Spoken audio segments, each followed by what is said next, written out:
Welcome all, let us see vocation 2.1 8th standard English का workshop, vocation का workshop. Let us see workshop begins from here. Workshop में हमें सबसे पहले meaning जो है वो मैच करने बोला है। Which of the following word phrase match the meaning to the underline one. Underline one जो मतलब जो अंडरलाइन नीचे किया हुआ है ऊपर के वर्ड्स उससे मैच करने हैं, तो हम मैच करके उसके बाजू में एज आ आंसर लिखेंगे। तो टेक्स हिम टू टास्क, इसका मैच किससे हो रहा है? Takes him to task match हो रहा है scolds and corrects. Scold and correct से मैच हो रहा है टेक्स हिम टू टास्क। तो ये वर्ड और यहाँ पे इसका मीनिंग मैच हो रहा है। तो F वाला जो है वो फर्स्ट वाले का आंसर आएगा। F वाला आंसर फर्स्ट वाले के लिए है। तो यहाँ पे राइट साइड में स्क्रीन के यू कैन सी आंसर यहाँ पे दिया हुआ है फर्स्ट वाले का जैसे लिखना है। तो you can see nobody take him to task. तो answer will be scolded and correct. Next जो उसके बाद में सेकंड वाला है, if he get baked in a sun.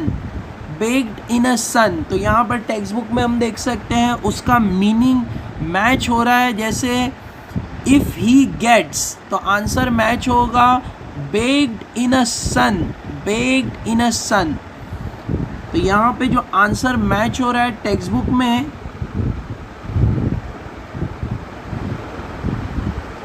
you can see this baked in a sun.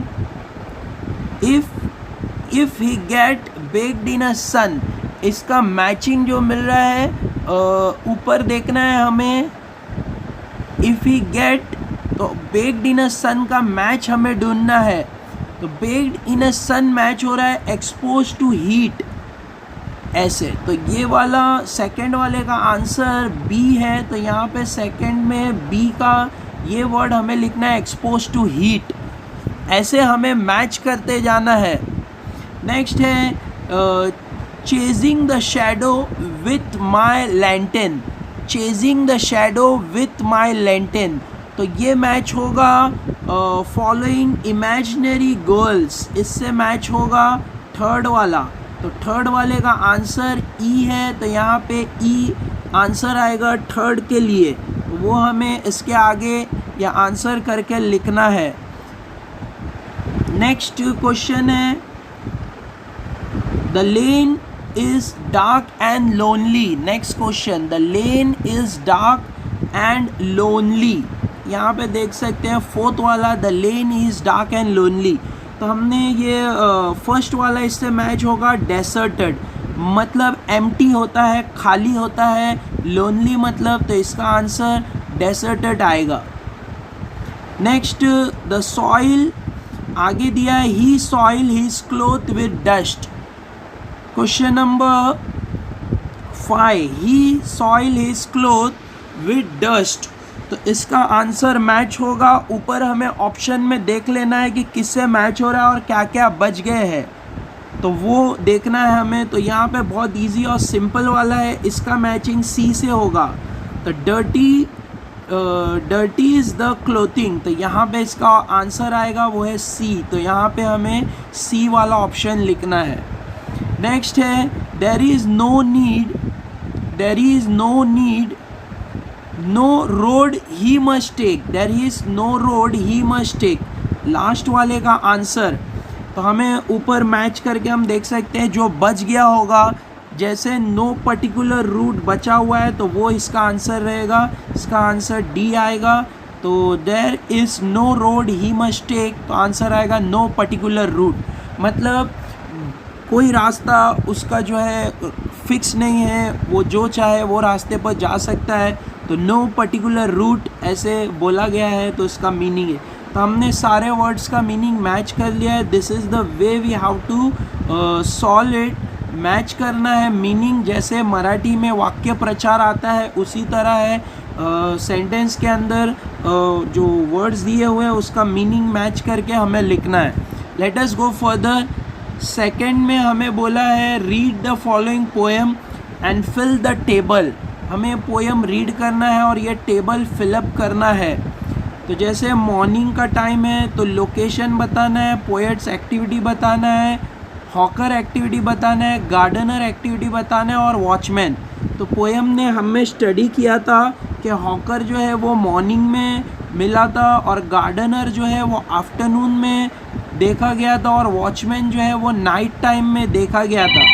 तो हमें इसे राइट ऑप्शन में सेट करके लिखना है, राइट ऑप्शन में सेट करके लिखना है।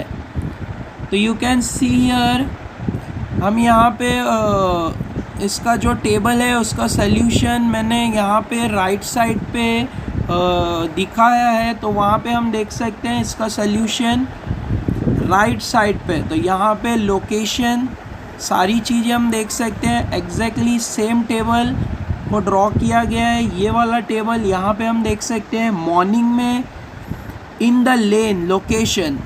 तो मॉर्निंग में वो एक रोड साइड से जा रहा था, तो in the lane walking to school, morning में स्कूल जा रहा था पोएट, तो पोएट की activity walking to school, location in the lane. Hawker activity selling bangles, बांगड़ी जो है वो बेच रहा था हॉकर। गार्डनर का यहाँ पे कुछ नहीं है तो ये खाली रहेगा, ये भी खाली रहेगा। नेक्स्ट, जब आफ्टरनून में पोएट रिटर्न आ रहा है तो location near the poet house, घर के पास। Poet activity walking home from school, school से रिटर्न आ रहा है पोएट। और फिर उसके बाद हॉकर की एक्टिविटी कुछ भी नहीं है, यहाँ पे पोएट रिटर्न आ रहा है स्कूल से और यहाँ पे पोएट का लोकेशन जो है गार्डनर का जो लोकेशन है पोएट के घर के नज़दीक है और पोएट स्कूल से घर आ रहा है। और हॉकर की नो एक्टिविटी है और गार्डनर की एक्टिविटी दी हुई है, वो डिगिंग द ग्राउंड डिग कर रहा है और वॉचमैन की no activity.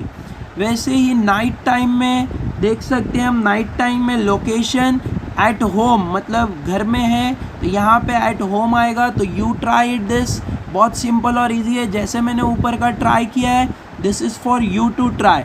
Simple and easy है, you can do it. Let us go further and see. आगे हमें यहाँ देख सकते हैं think and write in your own words. हमें पर्टिकुलर के आंसर अपने ओन वर्ड्स में लिखना है।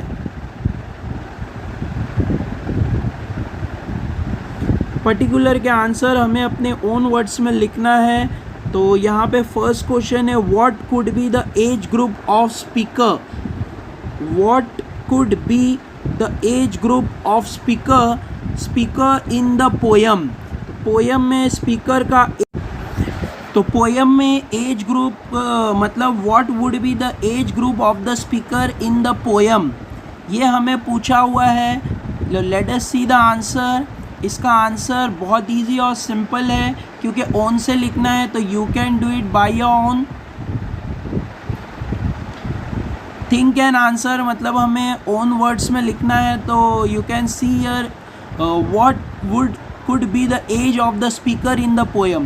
The speaker of the poem is small school going boy around age group of 5 to 7 years.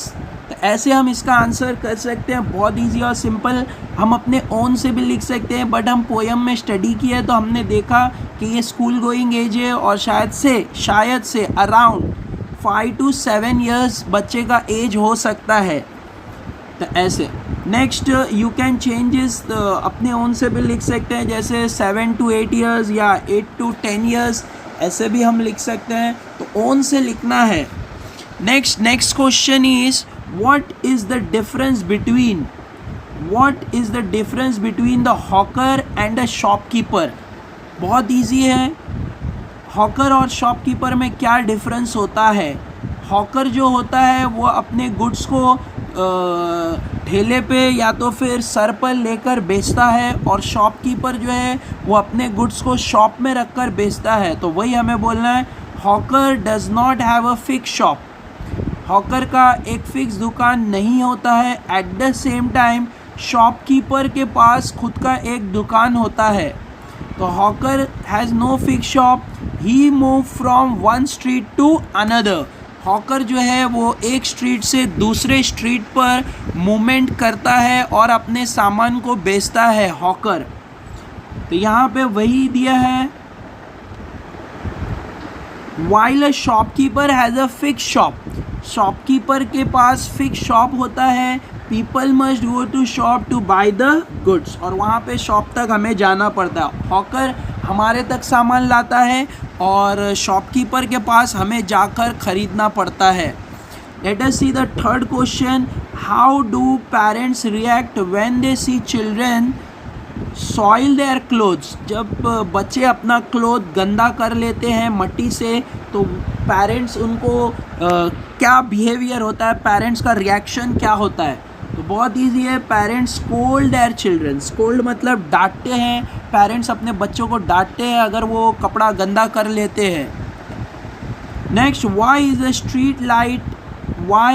Street light compare to the one red eye giant, street की जो light थी, जैसे जो लाइट का खंभा था वहाँ पे वन रेड आई से कैसे कंपेयर किया गया है स्ट्रीट लाइट को।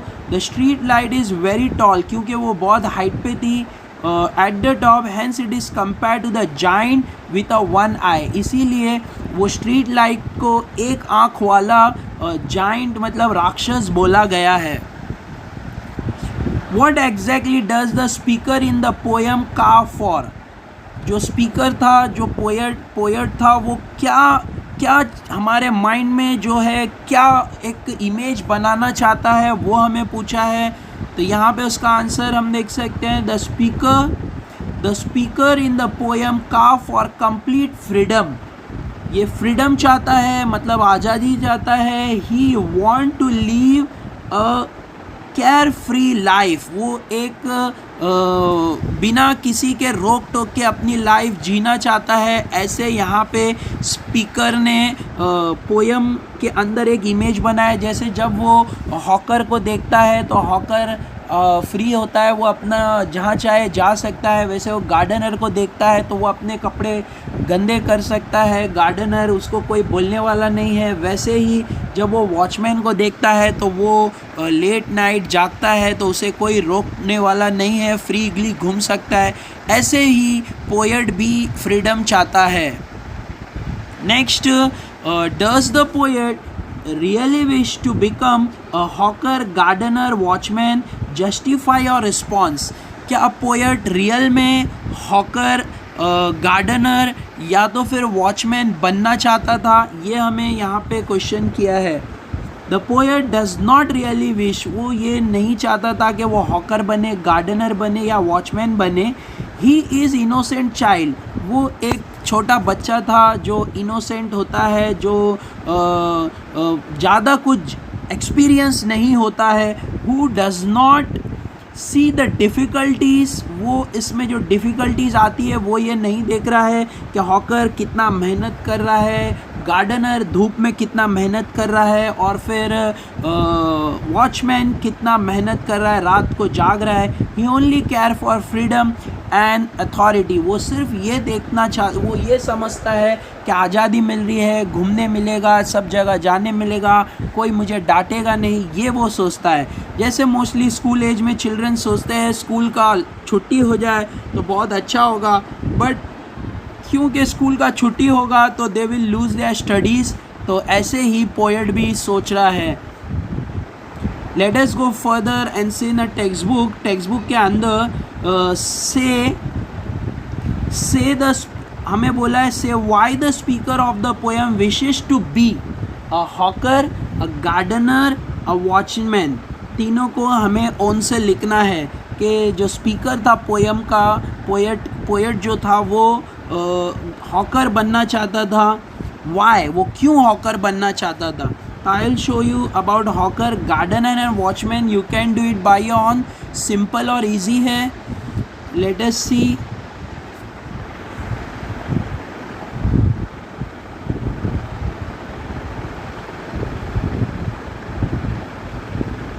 तो हम हॉकर का एक्सप्लेनेशन यहाँ पे देख सकते हैं।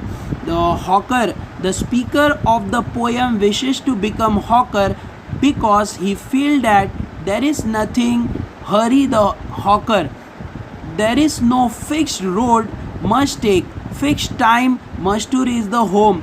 The speaker felt that the hawker is lucky to have carefree life and speaker crave a life with no restriction. Sorry I had been, इसको मैंने काव बोल दिया था, ये क्रेव है. क्रेव मतलब डिज़ाइन.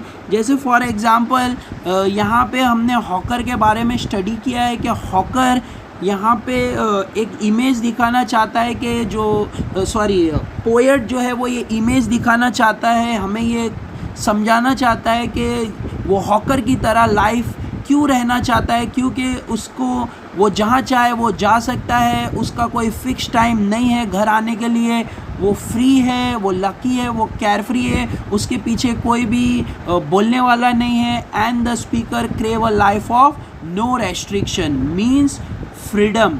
तो स्पीकर हमारे सामने एक इमेज रख रहा है, इसीलिए उसने एग्जाम्पल हॉकर का दिया है कि वो फ्री घूमता है, तो वैसे पोएट भी फ्री घूमना चाहता है. तो ऐसे ही सेम पोएट ने आगे हमें गार्डनर के बारे में बताया है. गार्डनर, तो उसमें भी हमें ओन वर्ड से लिखना है कि गार्डनर को क्या क्या आज़ादी है. जैसे उसके क्लोथ्स जो है वो डर्टी होते हैं, उसे कोई डांटता नहीं है. तो ये सारी चीज़ें हमें गार्डनर के बारे में लिखना है. Let us go further in a textbook. फिर उसके बाद हमें पोएम से एलिट्रेशन, सिमिली, रेपिटेशन, ओनोमेटोपिया के फिगर ऑफ स्पीच के एग्जाम्पल्स ढूंढ के निकालना है. मतलब वो लाइंस ढूंढ के निकालना है जिसमें एलिट्रेशन, सिमिली है पोएम के अंदर. तो वी विल डू डैट कि हमें सिमिली, एलिट्रेशन, इसके एग्जाम्पल्स पोएम में से ढूंढ के निकालना है. तो यह यू कैन सी फर्स्ट में सबसे पहले हमने एलिट्रेशन का यहाँ पे एग्जाम्पल लिखा है कि एलिट्रेशन क्या होता है, जिसका पहला अल्फ़ाबेट रिपीट होता है. एक ही सेंटेंस में फर्स्ट अल्फ़ाबेट रिपीट होगा.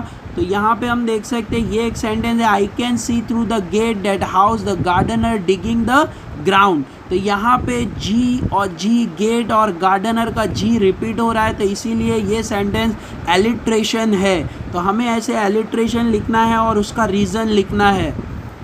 नेक्स्ट हमें सिमिली का हमें एग्ज़ाम्पल ढूंढना है टेक्स्ट बुक में से. तो सिमिली का जो सेंटेंस है यहाँ पे हम देख सकते हैं, the street lamp stand like giant with one red eye. तो यहाँ पे सिमिली किसको बोलते हैं, जहाँ पे कंपैरिजन होता है लाइक. तो यहाँ पे स्ट्रीट लैम्प को कंपेयर किया गया है giant with one red eye. तो यहाँ पे कंपैरिजन हो रहा है लाइक से, इसीलिए इसे सिमिली बोलेंगे. तो सिमिली के अंदर कंपैरिजन होता है, तो हमें इसका रीज़न लिखना है. Here the street lamp is directly compared to the giant one red eye using the word like for better poetic effect. तो यहाँ पे हमने सिमिली का एक एग्जाम्पल निकाला है. नेक्स्ट हम रेपिटेशन का एग्जाम्पल निकालेंगे. तो रेपिटेशन का एग्जाम्पल है जैसे बैंगल्स और bangles, same word, full word repeat होगा, न कि एक अल्फ़ाबेट. जब फुल वर्ड किसी सेंटेंस में 2 बार रिपीट हो रहा है तो उसको रेपिटेशन बोलते हैं. तो हमें ये लिखना है, हियर द फ्रेज बैंगल या word bangle is repeated for better poetic effect. Late us go further. हमें ओनोमेटोपिया का एक एग्जाम्पल निकालना है. ओनोमेटोपिया उसको बोलते हैं जिसके अंदर साउंड एक्सप्रेस होता है. तो यहाँ पे गोंग का साउंड है. ये सेंटेंस हम अंदर से पोएम से निकाले हैं. When the gong sound 10 in the morning, सुबह के 10 बज रहे हैं. तो गोंग मतलब बेल बज रहा है, तो वो यहाँ पे साउंड डिस्क्राइब कर रहा है. तो ऐसे सेंटेंस को एक्सप्लेनेशन में हम लिख सकते हैं, here the word gong is an onomatopoeia word form the sound associated with it. तो यहाँ पे साउंड एसोसिएट हो रहा है, तो द वर्ड, या हम ऐसे भी लिख सकते हैं रीज़न में, gong sound is expressed in the poem. तो ऐसे यहाँ पे ये एक टाइप का पोएम है जहाँ पे हमें यूनिफॉर्मिटी मतलब पोएम के अंदर एक यूनिफॉर्म स्ट्रक्चर नहीं है. पोयम जैसे यहाँ पे एक राइमिंग स्कीम पोयम में नहीं है, राइम नहीं है, मतलब जो पोयम जो है वो फ्री वर्स वाला पोयम है। फ्री वर्स उसको बोलते हैं जिसकी कोई राइमिंग स्कीम या राइम पैटर्न या कोई रिदम नहीं होता है। ये बिना पोएटिक बेस के मतलब पोयम बनाई जाती है। तो लेंथ ऑफ लाइन और स्टैंजास, यहाँ पे लाइन की लेंथ भी नहीं देखी गई है, कुछ लाइन बड़ी है कुछ लाइन छोटी है, तो ऐसे आर कॉल्ड फ्री वर्स। तो ऐसे पोयम को फ्री वर्स पोयम बोलते हैं। तो यहाँ पे हमें ऐसे ही हमें जो दूसरे जो ऐसे पोएट्स हैं जिसने फ्री वर्स पोयम लिखे हैं उनके बारे में इंफॉर्मेशन है। जैसे फॉर एग्जांपल रविंद्रनाथ टैगोर, जैसे ये जो हमारे पोएट है रविंद्रनाथ टैगोर, ये फ्री वर्स पोयम लिखते थे। वैसे ही और बहुत सारे वॉल्ट वाइटमैन, टी.एस. एलियोट, तो यहाँ पे सबके नेमिंग दिए हुए जो पोयम को फ्री वर्स में लिखते हैं। Late us go further on page number 29। तो यहाँ पे ऊपर भी लिया है कि जो फ्री वर्स टैगोर की पोयम है वो उसके बारे में। नेक्स्ट हमें यहाँ पे कुछ पर्सनल इन्फॉर्मेशन फिलअप करने बोला है। Name the vocation, profession, business, मतलब तुम अपना प्रोफेशन बताओ, बिजनेस बताओ। तो जैसे फॉर एग्जांपल अगर अपने फादर के बारे में लिख सकते हैं या खुद के बारे में लिख सकते हैं। जैसे किसी के फादर ड्राइवर है तो वो यहाँ पे ड्राइवर लिखेंगे। फिर उसके बाद एजुकेशनल क्वालिफ़िकेशन, तो उनके पापा अगर 10th पास है तो 10th पास, या तो फिर ग्रेजुएशन या HSC SSC जो भी क्वालिफ़िकेशन होगा। वर्क प्रोफाइल दिखाना है कि कहाँ जॉब करते हैं, और डिस्क्रिप्शन देना है तो वर्क प्रोफाइल के बारे में, मतलब कितना घंटा काम करते हैं वो सारी इन्फॉर्मेशन इसमें देना है। तो ओन से लिखना है, इजी और सिंपल है। अपॉर्चुनिटी फॉर एडवांसमेंट, और भी जो आगे हमें क्या फ्यूचर है, आगे जाके कुछ एग्ज़ाम देना है या कुछ प्रमोशंस है तो वो सारे फीचर्स बताना है। Your personal skill, talent for choice, खुद का कोई पर्सनल स्किल बताना है, जैसे डांसिंग है, राइटिंग है, तो अपना टैलेंट बताना है। तो ये खुद हमें पर्सनली फिलअप करना है। तो अगर हम खुद के बारे में इंफॉर्मेशन यहाँ लिखेंगे तो वो यहाँ पे प्रिपेयर अ फैक्ट फाइल, इसी को ही फैक्ट फाइल बोलते हैं, फैक्ट फाइल। तो this is a fact file, मतलब हमें अपना एक बायोडेटा टाइप जो है वो हमें यहाँ पे ड्रॉ करना है। तो ये ओन से फिलअप करना है। तो we had completed the whole chapter workshop. तो यहाँ पे हमारा वर्कशॉप कंप्लीट हो रहा है। In our next video I will explain you the appreciation of poem vocation. Next video में I will upload you. Thank you for watching. Don't forget to subscribe. Thank you all.